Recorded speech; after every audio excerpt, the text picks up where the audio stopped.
tidak asing dengan bagian ini, ayat 24 sampai 27. Setiap orang yang mendengar perkataanku ini dan melakukannya, ia sama dengan orang yang bijaksana, yang mendirikan rumahnya di atas batu. Kemudian turunlah hujan dan datanglah banjir, lalu angin melanda rumah itu, tetapi rumah itu tidak rubuh, sebab didirikan di atas batu. Tetapi setiap orang yang mendengar perkataanku ini dan tidak melakukannya, ia sama dengan orang yang bodoh, yang mendirikan rumahnya di atas pasir.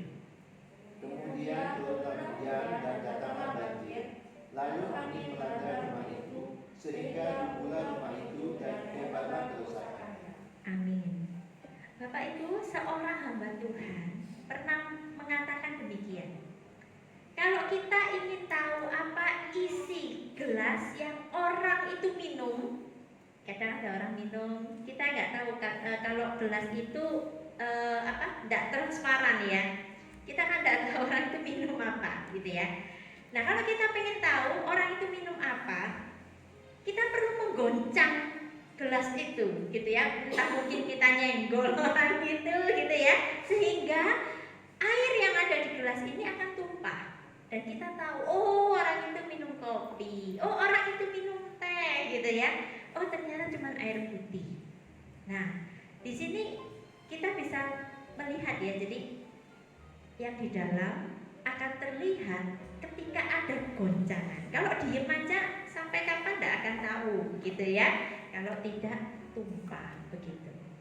Bapak Ibu, saya rasa gambaran ini dapat mewakili perikop yang tadi kita baca.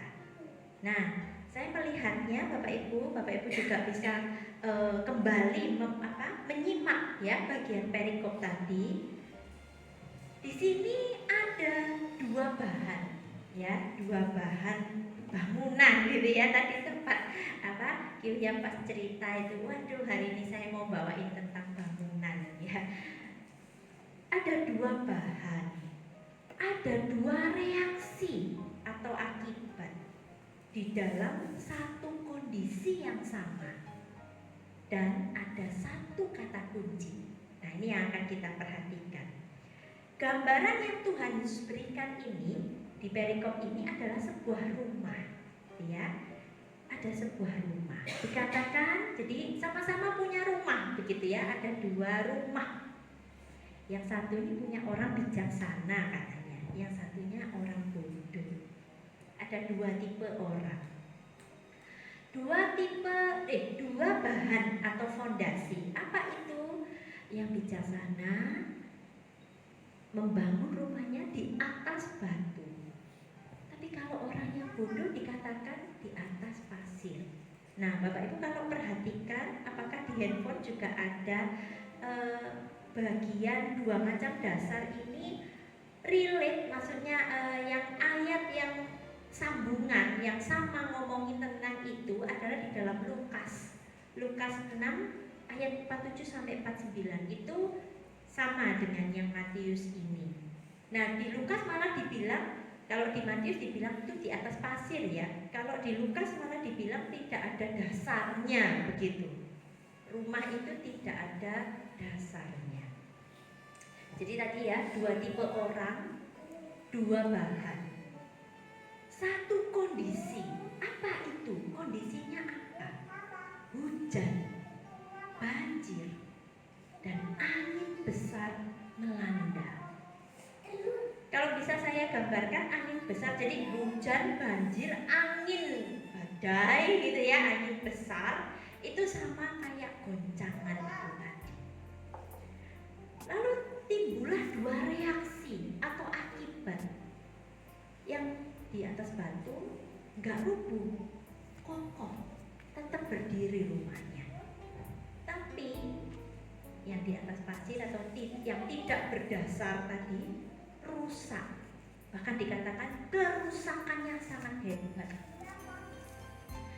Apa rahasianya Bapak Ibu? Nah, satu kata kunci.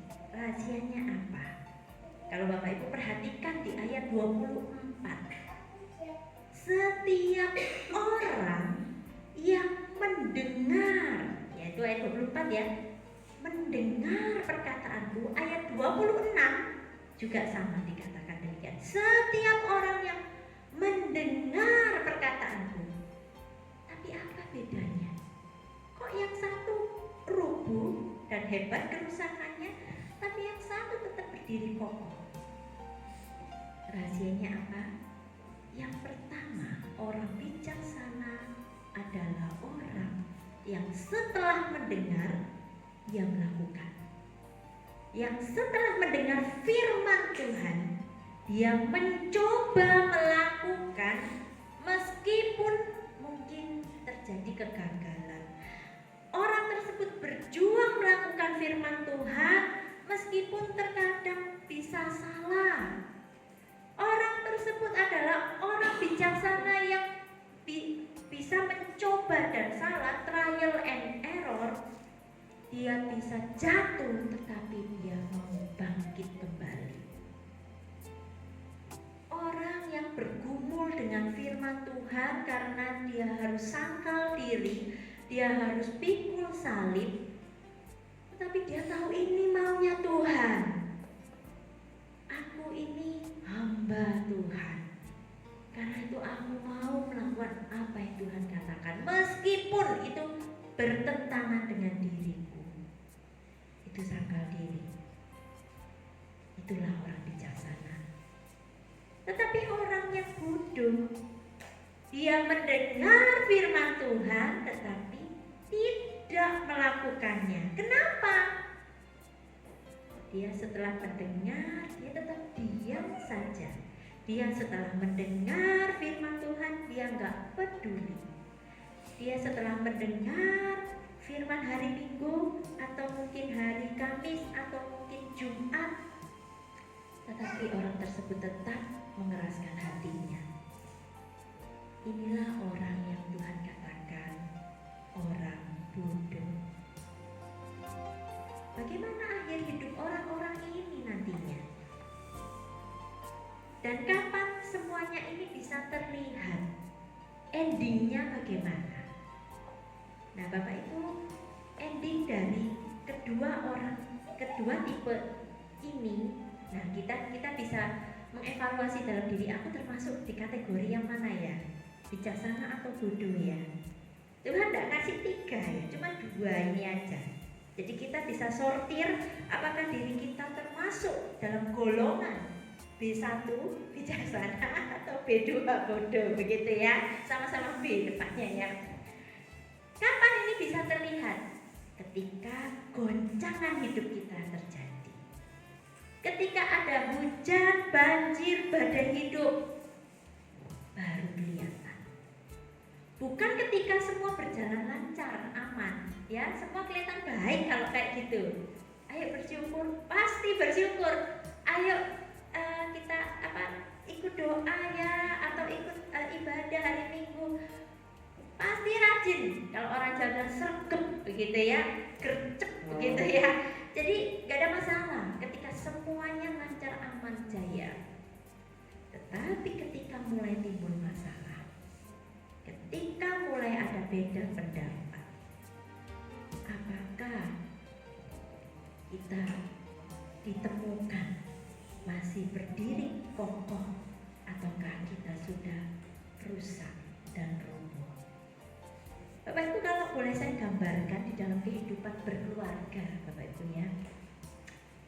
Mungkin pertama dengan pasangan kita ya. Ketika goncangan itu terjadi, itu saya gambarkan, Bapak Ibu mungkin sudah pernah mendengar, kesetiaan pasangan itu akan diuji ketika timbul problema di dalam rumah tangga. Mungkin ada orang ketiga, diam-diam begitu ya. Ataukah mungkin karena perekonomian keluarga yang gonjang-ganjing. Atau banyak hal begitu ya Bapak Ibu ya. Cara mendidik anak yang berbeda itu bisa saja menjadi goncangan di dalam keluarga. Atau mungkin dengan anak. Ketika anak mulai berontak, ketika anak jauh lebih jauh ya, entah itu sekolah atau kerja begitu ya, anak akan jauh merantau, baru kelihatan apakah anak tersebut sudah mandiri, sudah bisa hidup dalam tanda kutip ya di bawah naungan orang tua. Itu diuji ya, ketika anak sudah jauh dari orang tua, seberapa tangguh mereka bertahan hidup.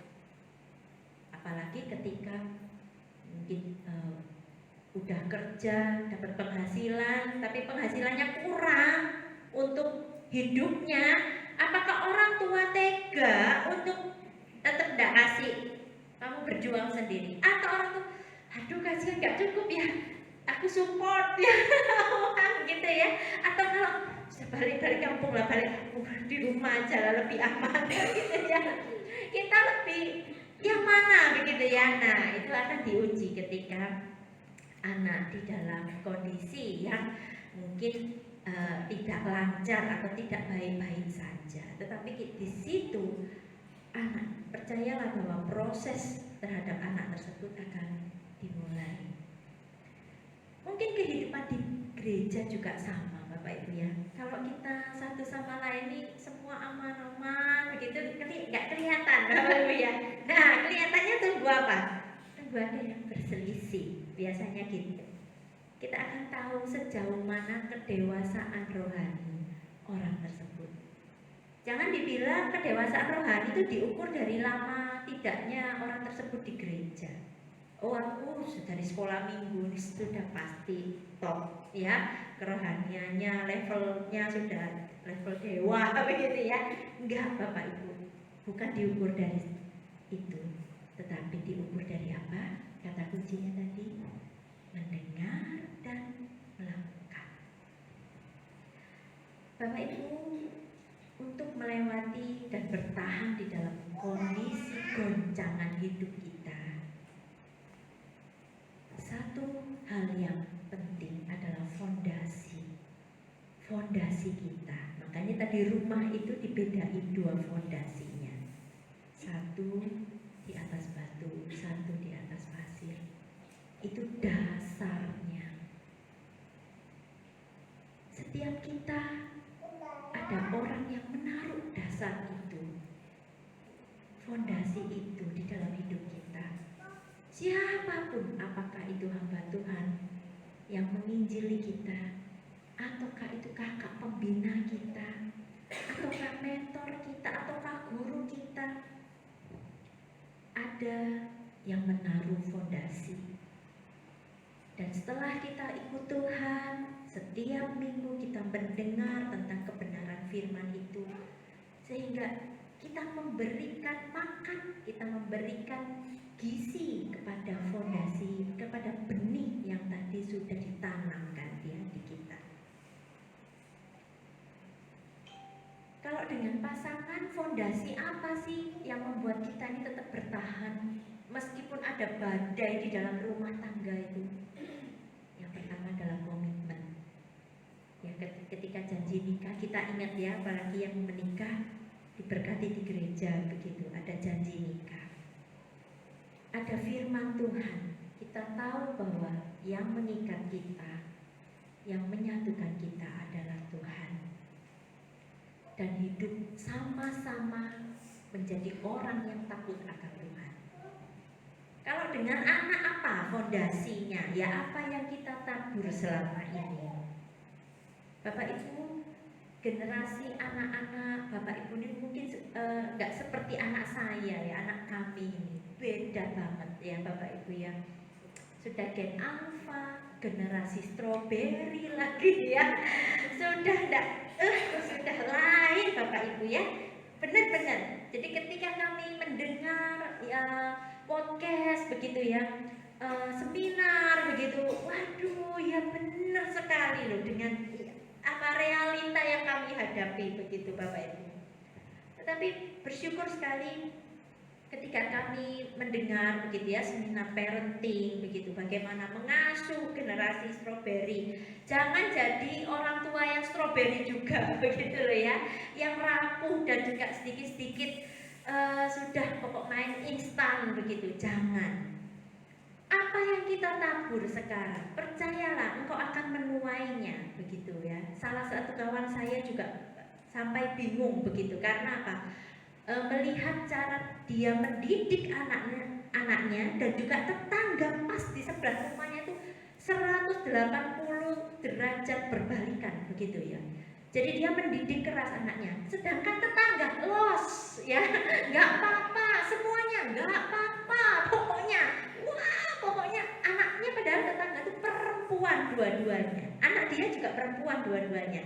Jadi anak dia mengalami kebingungan, kenapa di rumah mama tidak bolehin aku ini dan itu, sedangkan anak tetangga itu semua boleh.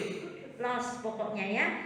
Jadi dia bertanya kepada saya, yang benar nih mana C? Saya ini sampai bingung. Lalu saya berikan rekaman YouTube itu, saya minta dia mendengarkan. Ketika meminta anak supaya taat, ya supaya nanti bertumbuh menjadi orang yang tangguh, kokoh, dan punya fondasi yang kuat, kita nggak akan selama-lamanya mendampingi mereka, betul? Suatu hari mereka akan punya jalannya sendiri ketika besar nanti, ya kan? Sehingga apa yang kita tanam ke mereka, itu yang penting. Karena itu Bapak Ibu, jangan buat mereka itu bersandar kepada kita sampai seumur hidup, tetapi buatlah mereka bersandar kepada Tuhan. Mereka tahu siapa pencipta dan pemilik hidup mereka. Bapak Ibu, karena itu mari sama-sama kita menjadi orang percaya, orang yang beriman, yang mau mendengar dan melakukan firman Tuhan. Semua orang dapat mengingat. Kenapa harus melakukan Bapak Ibu? Karena survei membuktikan bahwa ketika kita mendengar sesuatu, kita melakukan, itu dampaknya itu kita bisa ingat jauh lebih lama dibanding kita cuma mendengar dan sudah nggak ngapa-ngapain. Makanya di sekolah terkadang kan ada praktek begitu ya, ayo dipraktekin gitu ya, atau ada pelajaran-pelajaran khusus yang memang ada praktikum begitu kan. Kenapa memang? Iya, kalau hanya sekedar teori tidak dipraktekin itu pasti lupa ya, cuma berapa hari aja lupa atau beberapa jam aja itu kan sudah lupa. Tetapi kalau kita mendengar teori dan kita melakukan, itu ingatan kita itu akan hal tersebut jauh lebih lama, lebih nempel, lebih ingat, dan kita punya pengalaman dengan itu. Karena itu Bapak Ibu, mari kita sama-sama ya, ketika tadi kalau dengan anak demikian, kalau dengan gereja Bapak Ibu, mari kita sama-sama menyadari peran kita. Kenapa ada perselisihan di gereja? Kenapa ada rasa tidak suka satu dengan yang lain di gereja Tuhan? Karena mungkin di antara kita lupa dan tidak sadar siapa diri kita. Kita sama-sama orang berdosa Bapak Ibu. Terkadang kita merasa diri jauh lebih baik dari orang tersebut, dan itu membuat kita sombong. Kita jatuh lagi dalam dosa. Terkadang kita merasa lebih baik, kita menghakimi orang tersebut, dan seringkali kita lupa siapa kita di hadapan Tuhan. Mari kita mau sama-sama kembali mengingat, dan kita mau melakukan apa yang Tuhan sampaikan, supaya di dalam goncangan hidup, apapun yang terjadi, kita punya Tuhan yang adalah sauh kita, tempat pegangan kita yang kuat, sehingga kita tidak rubuh dan hebat kerusakannya. Amin. Mari kita berdoa. Bapa, terima kasih untuk firman-Mu. Kami yakin Tuhan bahwa khotbah di bukit ini ketika didengarkan oleh orang-orang Yahudi pada masa itu ketika Tuhan Yesus berkhotbah, mereka sungguh merasa firman ini relate sekali dengan diri mereka. Ada orang-orang yang hanya senang dengan khotbahnya Tuhan Yesus. Ada orang-orang yang mengagumi Tuhan Yesus, ngefans dengan Tuhan Yesus. Tetapi ketika disuruh melakukan firman Tuhan, disuruh pikul salib, disuruh sangkal diri, tunggu dulu Tuhan, tunggu dulu. Oh Tuhan, tolonglah kami. Kami pun juga bisa seperti itu Tuhan. Kami bisa saja bernegosiasi dengan Tuhan ketika kami disuruh melakukan apa yang firman Tuhan katakan. Ketika kami disuruh untuk mengampuni saudara seiman kami, mungkin kami bilang tunggu Tuhan, nanti Tuhan, aku belum siap Tuhan. Tuhan, tolonglah kami. Di dalam kelemahan kami ini, kami tahu ada tangan Tuhan yang kuat, yang kokoh, yang menopang kami. Meskipun kami harus sangkal diri dan kami harus sakit, tetapi kalau ini yang Tuhan kehendaki, tolong mampukan kami Tuhan, mampukan kami. Terima kasih Tuhan untuk saudara seiman, jemaat Tuhan yang pada malam hari ini hadir, berkati hidup mereka ya Tuhan, supaya mereka menjadi pendengar yang baik, pendengar yang setia akan firman Tuhan, dan tentunya mereka juga menjadi pelaku firman yang setia dan terus mau berjuang untuk melakukan firman Tuhan. Kami sungguh berterima kasih dan bersyukur di dalam nama Tuhan